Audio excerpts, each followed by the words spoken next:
السلام علیکم ورحمۃ اللہ وبرکاتہ۔ اعوذ باللہ من الشیطان الرجیم، بسم اللہ الرحمن الرحیم۔ محترم سامعین، میں امید کرتا ہوں آپ سب خیریت سے ہوں گے۔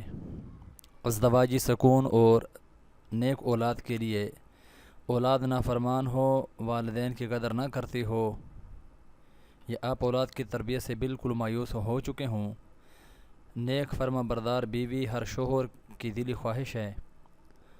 آپ ایسی بیوی چاہتے ہیں جو تسکین، راحت اور فرحت کے ساتھ ہمیشہ آپ کی شریک سفر رہے، تو ہر نماز میں ربی جعلنی کے بعد ایک مرتبہ یہ دعا پڑھیے اور زندگی بھر ازدواجی خوشی کے لیے اس آیت کا ہر نماز میں 3 مرتبہ پڑھنا بہت مجرب ہے۔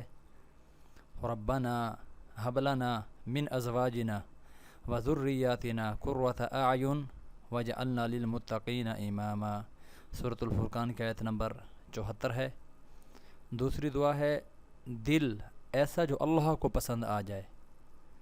یہ آیت پوری سورۃ الاعراف کی چابی ہے۔ آپ گناہ گار ہیں، دل کی سیاہی آپ کو نیکی، نماز، طہارت کی طرف نہیں آنے دیتی، تقوی اور دل کی پاکیزگی آپ سے روٹ گئی ہے۔ آپ ایسا دل چاہتے ہیں جو اللہ کا پسندیدہ ہو، دل کا سرور اور نور اتنا کہ آپ سوچ بھی نہ سکیں، دل ایسا جو آپ کو خود نیکی، پرہیزگاری پر مجبور کر دے، تو اس کے لیے عصر کی نماز کے بعد ایک سانس میں جتنی بھی مرتبہ یہ آیت پڑھی جائے ضرور پڑھیں۔ لا یجلیھا لوقتھا الا ہو، لا یجلیھا لوقتھا الا ہو۔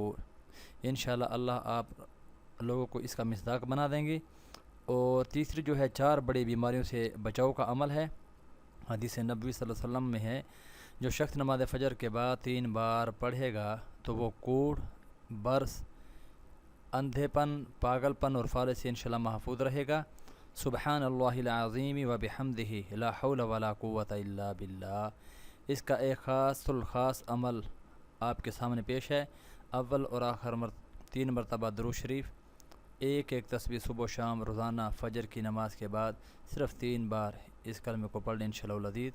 اللہ رب العزت آپ سب کو ان 4 بیماریوں سے محفوظ فرمائیں گے۔ اللہ رب العزت مجھ سمیت آپ سب کو عمل کی توفیق عطا فرمائے۔